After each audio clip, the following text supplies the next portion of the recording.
Hello, my name's Sue Lewis, and I'm working on this webinar with Alice Hosent. This is a recording of a webinar we offered to parents, and it's specifically about exploring post-16 pathways for a young person who's leaving school or moving on to the sixth form at the end of year 11, and talking about jobs of the future.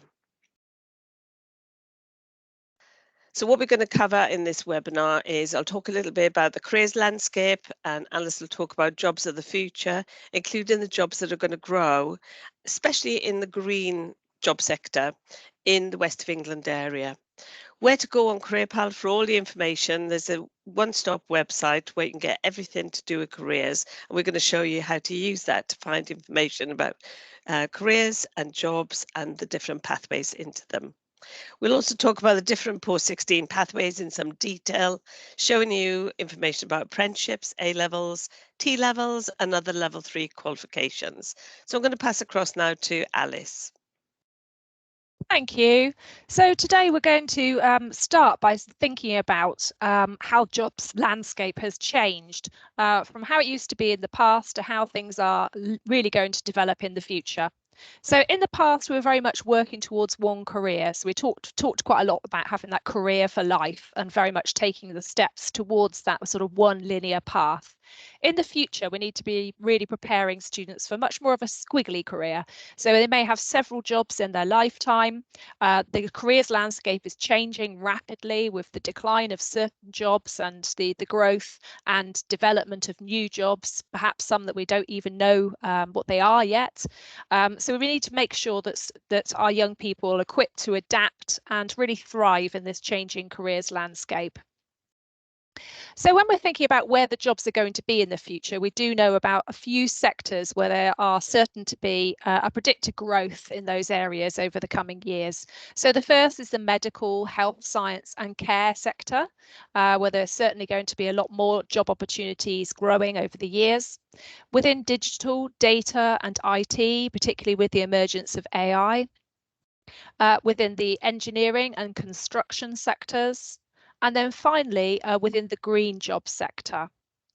So we've just mentioned that the green job sector is going to have a particular growth over the coming years. So it's really important to know, first of all, what we mean by a green job. So a green job is one which contributes towards reducing emissions, lowering the carbon footprint and protecting the environment. And within the West of England region, so our region that we're in right now, by 2030, there are predicted to be 23,000 new green jobs in our particular region. So it's really important to know what these opportunities are. They fall broadly within 5 priority areas. So the first is nature recovery. So these are jobs that are involved in protecting the natural environment and increasing habitat spaces for wildlife in the West of England. There's the low carbon transport sector. So they are the jobs that are involved in decarbonising emissions from the transport system and also encouraging more use of public transport, increasing cycling and walking. The low carbon buildings and places sector. So these might be jobs that are involved in the retrofit of existing buildings and also the design and development of new carbon, low carbon buildings and developments in the future. There's also the renewable energy sector, so looking at decarbonising the energy system and also being involved in solar and offshore wind. And then lastly, low carbon business. So this is looking at how businesses and local people can benefit from the growth in the green economy. So lots of really interesting jobs in these sectors that will be emerging and growing over the coming years. And what we've done at Career Pilot is we want to make sure that young people know about these green jobs. So we've identified 50 green jobs that have been tagged on the Career Pilot website, and we've given some additional information for young people to find out about the different pathways into those green jobs in the West of England. So we'll talk about that a little bit more as we go into the webinar. So first of all, it's really good to explain to you a little bit more about Career Pilot. So myself and Sue are both from Career Pilot, and Career Pilot is a website that your young people can access for free. It's a one-stop shop of information all about their future career and study pathways. So young people can use this website, as I say, free access, and from here they can explore jobs, courses, providers, qualifications. It supports them to really develop their decision making. So that it takes them through a 3-stage decision making process where they can start with thinking about themselves, then go on to explore their options, and then use some tools to plan their next steps. And this is we've got lots of different activities to support with these 3 stages. Equally, young people can find information about a specific pathway from the main homepage as well. So if they want to know about apprenticeships, there's a section there that they can explore directly from the homepage. So lots of different ways that young people can use the site to navigate around and find the information they need to support them in making their decisions. So in terms of really making the most of the Career Pilot website, it's really important for young people to have registered for their own account and to sign in when they use Career Pilot. Lots of young people will have done that already in school, but they can equally access Career Pilot from home independently as well. And by registering and signing in, they can start to save things that they're interested in and start to build up the career tools. So this is a really helpful personal profile that they can develop and they can carry it through with them as they move through right up to the age of 20. So from the front homepage, there's a short video that's worth looking at as a follow-up to this webinar. It's only a few minutes long, and it really helps your young person to think about how they can get ready for their future career and covers 4 things that they can do right now to help them to get ready for that future career. So the first is knowing themselves, what they're interested in, their strengths, their skills and values. Then doing stuff to build their skills and experience, knowing what their options are and using their supporters. So Career Pilot can really help with each of these 4 things. So in terms of knowing themselves, there's lots of information within the Start With You section that can be accessed from the homepage. From here, they can access different activities and tools to help them to explore themselves, their interests, their strengths, and where that might take them in the future. So I'm going to just touch on a few of the activities that they can use from this section. So the first is there's a job sector quiz. So this is a really easy to use quiz that asks them a few questions with some nice sort of visuals and pictures that really helps them to think about what they might want from a future career. And then it gives them a match for job sector that might be suited to them for them to then explore further. So it's not giving them a match to a specific job, but to a job sector that they can then dig into and find out more about specific jobs within that particular job sector. So it gives them a match plus 3 other job sectors that they might also want to consider and explore further. Another starting point for students that they can explore is starting with a subject that they really enjoy and seeing where that might take them. So there's a section with a whole range of different subjects that your young people may well be studying at school. They can pick a subject that they know they love and see where it might take them. So if they know they really enjoy computing, if they click on there, it will give them a selection of jobs that use that particular subject and related to computing, so they can explore some of those job profiles in a bit more detail. It also gives them examples of apprenticeships, of vocational courses, and also of degree courses, all relate to that subject that they really enjoy. So it's a great starting point for exploring where you might go in the future. Another starting point is starting with your strengths and values rather than a subject. And there's a whole section here where students can think about what's important to them or think about a strength that they have and see where that might take them in the future. So, for example, here for a student that feels very passionate about preventing climate change, they can find lots of information about different jobs that might support that value that they hold. Again, lots of information and links that will help them to build on that interest and find out more about where that might take them. Students also, it's really important for them to think about their skills and their skill strengths and those that they might want to develop further. But this can be quite difficult for students to articulate sometimes. So we've got a tool that really helps with this called the skills profile. And what the skills profile does is it asks them a set of questions, helps them to identify activities that they might have taken part in, and then to really help them to identify what skills they might have developed as a result of taking part in those activities. So these can all be saved again in the career tools. If they've logged in, this is all being saved for them. And that's going to create an individual skills profile for them that shows the different skills and examples of where they've developed and demonstrated those skills. They could also add in their own examples. So if they've taken part in a particular work experience or something that they've been in a play or something at school, they could record that as an individual example and think about what skills that they used as a result of that activity. And all of these are going to be banked for later. So when young people come to apply for a job or write a personal statement, they can look back at this evidence and they can use that within any personal descriptions that they might want to use. And also they can compare how their own skills might compare to a job that they're interested in as well.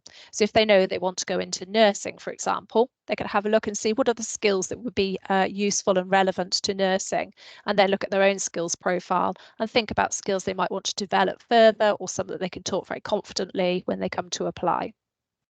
So really useful tool that.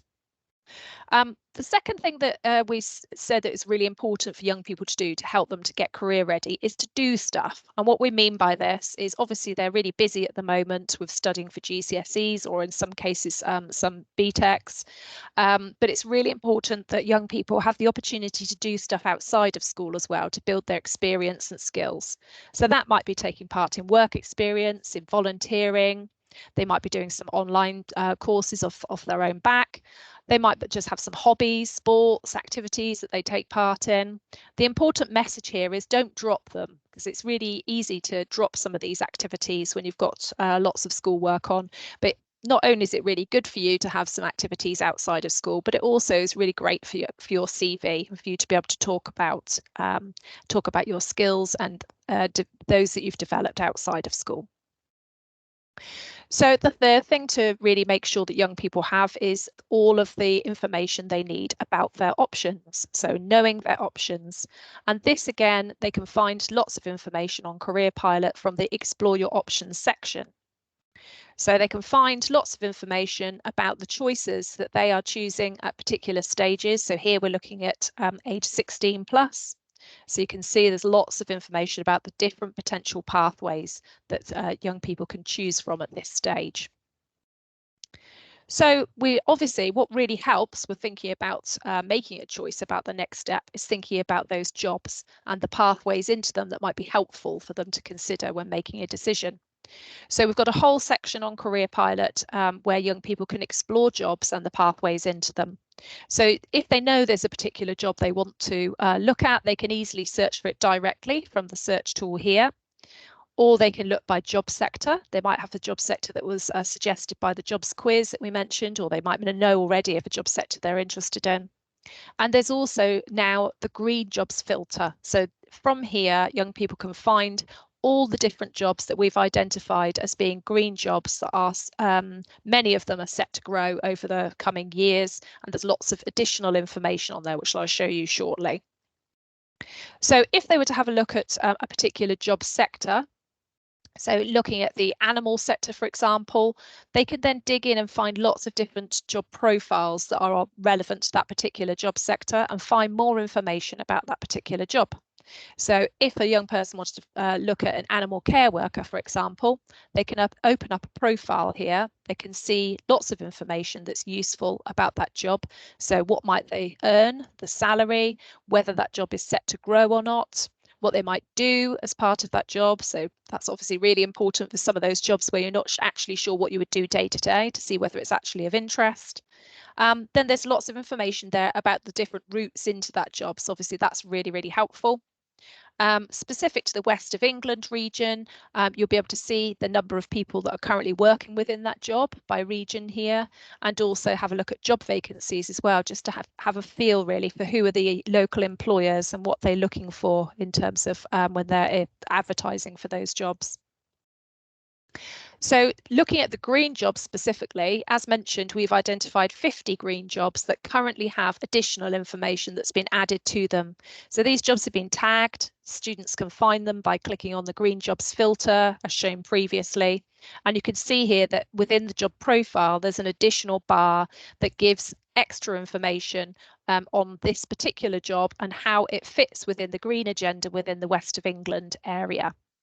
So they can find out, first of all, how that job could be used to address the impacts of climate change and protect wildlife and nature. And then there are some examples of post-16 courses, apprenticeships and post-18 courses that they might consider studying locally. And there's also a search tool there as well for them to find further courses as well local to them. And also some examples of employers that may potentially have job opportunities locally as well. So lots of useful information there that hopefully will really help young people to understand about these green jobs and the different pathways into them. So just to say, there will also be an additional 10 green jobs that are going to be added, taking it to a total of 60 green jobs, and they will be added within the next few weeks. So certainly by February, you should have 60 green jobs that you can have a look at. Okay, so I'm going to pass back to Sue now to talk about the options and give you a little bit more detail about those options for post-16.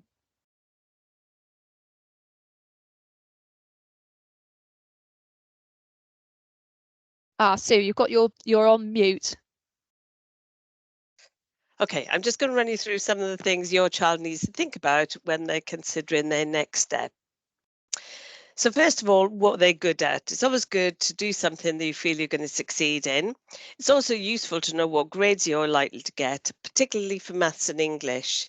If you can, it's great if you can get your maths and English grade 4 or above while you're in school, because if you don't get that, whatever course you go on to do or apprenticeship, you'll have to reset your maths or English. It might not be a GCSE, it could be functional maths and English, but you have to keep going with those until you get to a certain level. So they're great to get ticked off in school if you can. So also think about, what do they enjoy? Are there particular subjects they really like the look of? And Alice showed you how you could actually look and see where those subjects might lead and see what opportunities there might be to do a course that leads to a particular job. There's also new job related subjects in that search tool as well, like vocational subjects, health and social care or business. It's also important to have a conversation about how they like to learn. Do they like to be assessed by exams, or do they prefer coursework? Because that can influence the choice of things you might do. You do need to know that some careers like medicine or vet or dentistry require specific qualifications. There's no choice about that. You have to follow a particular pathway. So do check what qualifications are required in order to get into different jobs you might be particularly interested in. You could start with a subject that you particularly like as a young person and then focus on job later. You don't have to focus in on a specific job when you're just 16 years old. There are usually lots of different ways of getting to the same future job. It's just certain careers where there's maybe one pathway, but for most things, there's many ways to get there. So I'm just going to explain a little bit about how the qualification ladder works in the UK. Essentially, there's three pathways. Academic, you probably know quite a lot about. GCSEs are in this pathway, A levels, and going on to university. You could do an academic subject through university. Then there's vocational. And what vocational is working in the classroom mainly with some work experience potentially, but it's about a work area. So it might be about health and social care or business or sports leadership. Then work-based is where you're actually being trained to do a job in the workplace. Apprenticeships you might have heard of before. There's also different levels, and they actually go up to level 8. I'm just showing you up to level 6. So the students we're talking about today are doing their GCSEs. If they get GCSEs at grade 1 to 3, they'll have a level 1 qualification. They could think about going on to level 2. If they get 5 GCSEs grade 4 to 9, they'll have a level 2 qualification, and they could think of going on to level 3. So there could be A levels, it could be vocational qualifications, it could be an apprenticeship. We'll talk about those in a minute. When they get up to level 6 from any pathway, then they get a degree, and it's possible to move between pathways as well. So for your students leaving year 11, there's really three options. They can stay in sixth form or move to a sixth form or go to a sixth form college. Then go into a further education college, which might be quite local to you in your local town, or they could go on to do an apprenticeship. So we're going to drill down into some of those different pathways. So first of all, we're going to look at the sixth form centre and what experience and opportunities a young person will be offered there. So number one, they're going to get offered some academic qualifications, which would be A levels. A-levels are 2-year qualifications, and they are about a particular subject, going in depth into a subject. Some new subjects come on board as well at A-levels, like psychology, which maybe hasn't been available at GCSE. Then there's AS levels, which are about half of an A level, so about 1 year. Lots of schools are not doing AS levels so much now, but some schools will offer that opportunity. So you do it for a year, you will get some points towards university, but it will be at that sort of half an A level, not a full A level. Schools also offer the extended project qualification, and this will earn grades just like A levels and could contribute towards points for university application. And the extended project, the student decides the topic, and basically they're going to research it and write it up, and that will be marked and given a grade. Lots of schools now are also offering core maths, which is a level 3 qualification, like an AS level.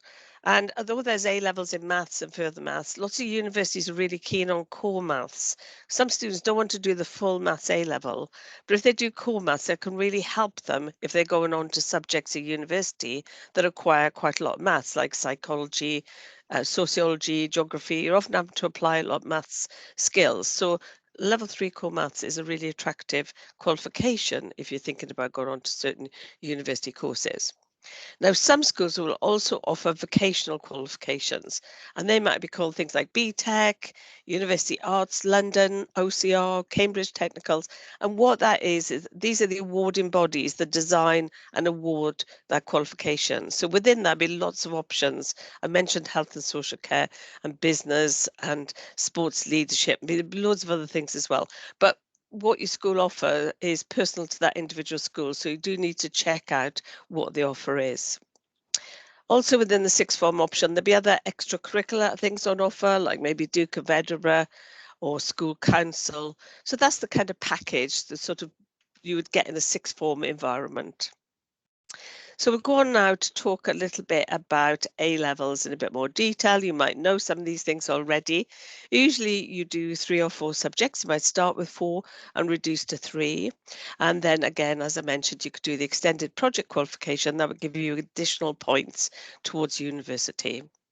And when you've completed your A levels, then often people go on to do a degree at a university or to further education college, or they could do an apprenticeship, or they could sometimes go straight into work.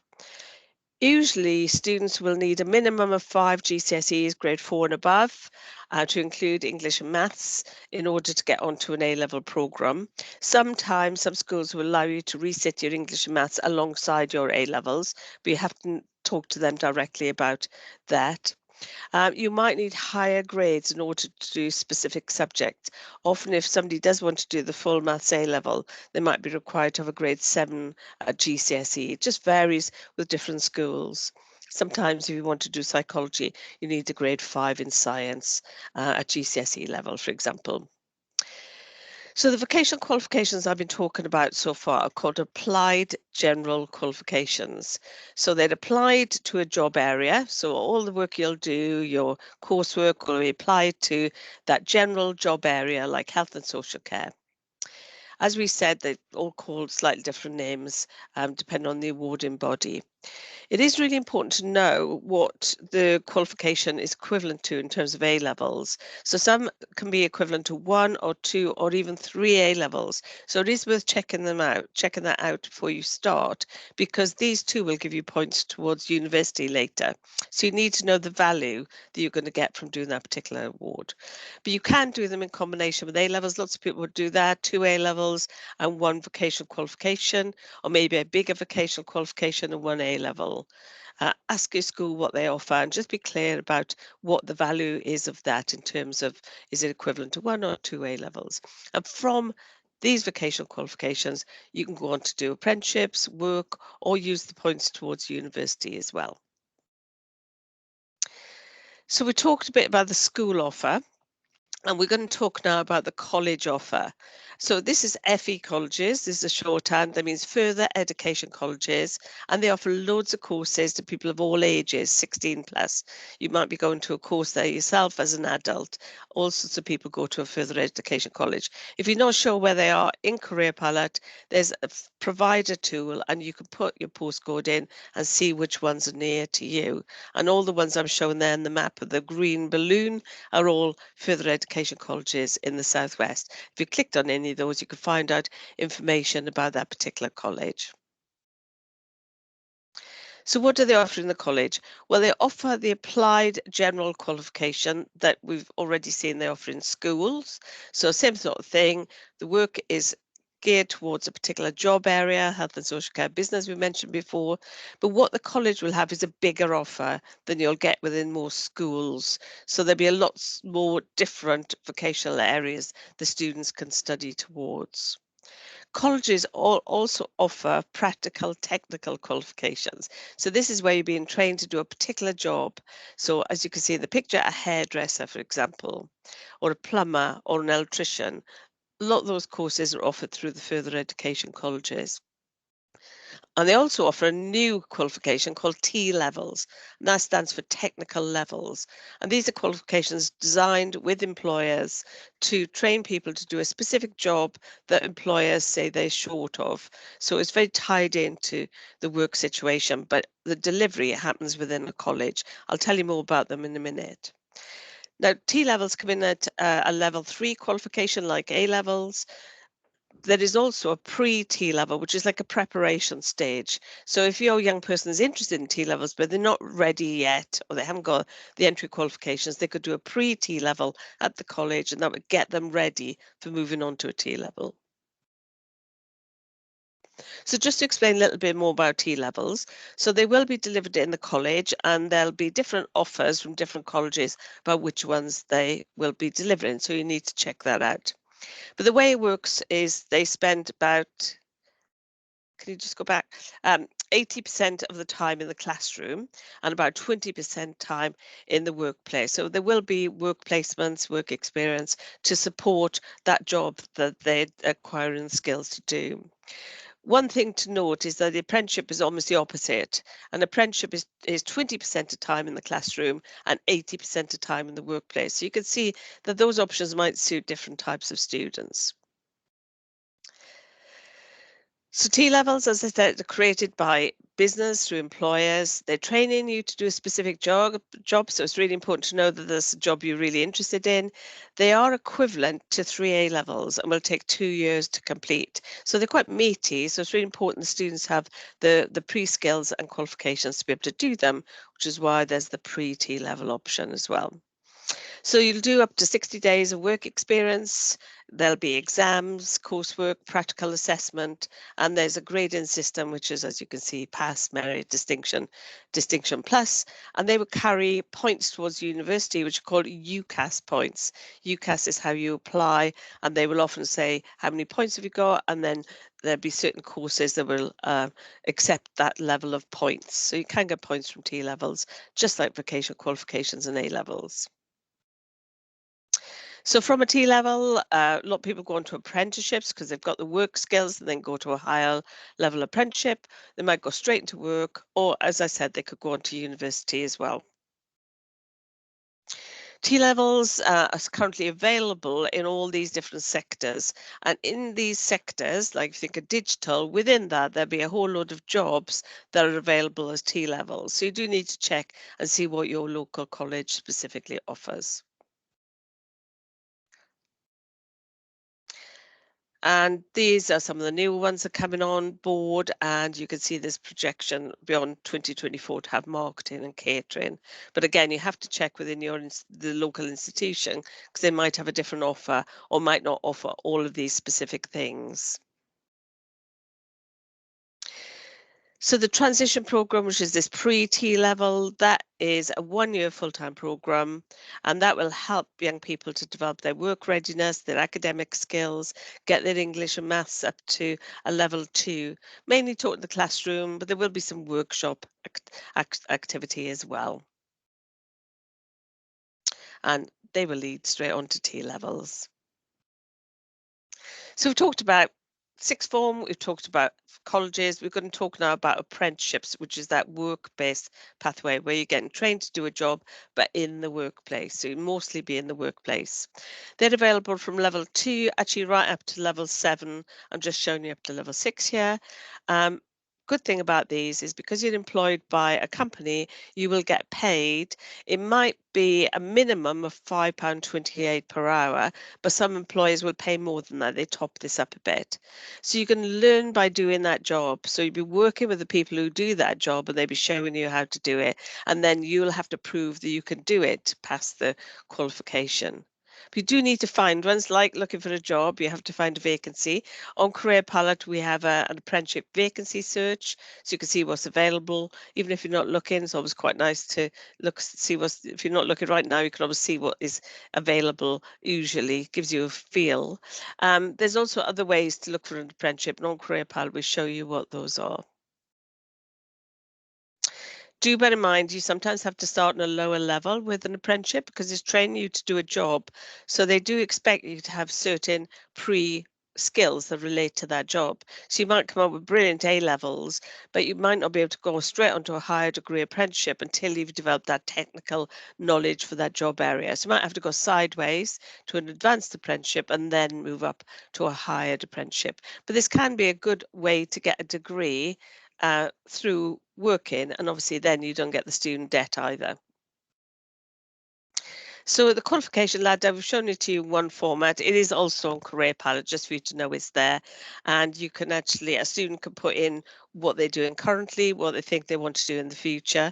And for every one of these, you can click on it, like T levels, and it'll tell you a bit about them. So there's always a good reminder here if of anything I've said tonight, you can actually go back and have a look at the qualification ladder on Career Palette.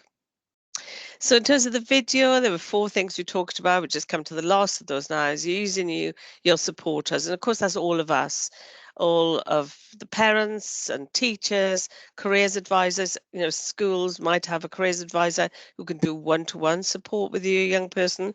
Always worth asking. And then this Career Pilot. And when the students have set up their Career Pilot account, they own that till they're 20. So if they move to a college from a school, they can still use Career Pilot.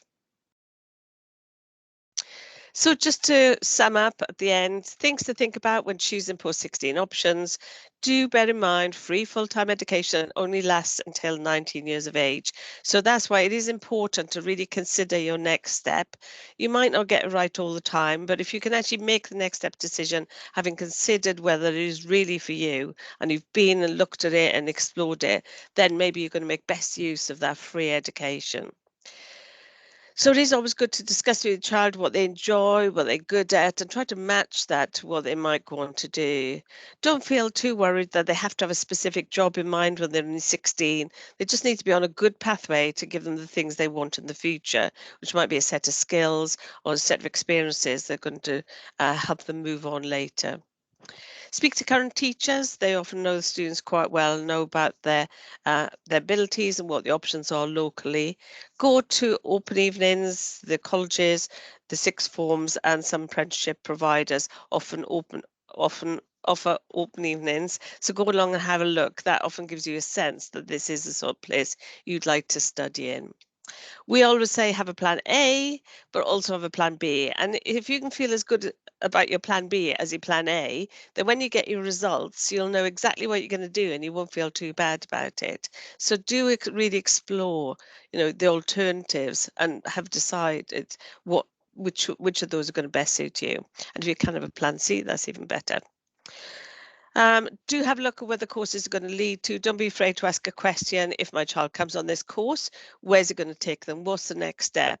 You don't want to close down any doors because they've ended up in a course that only goes up to level 2 or 3 and there's nowhere else for them to go. So think about those things a little bit as well and ask the questions that you need to find out.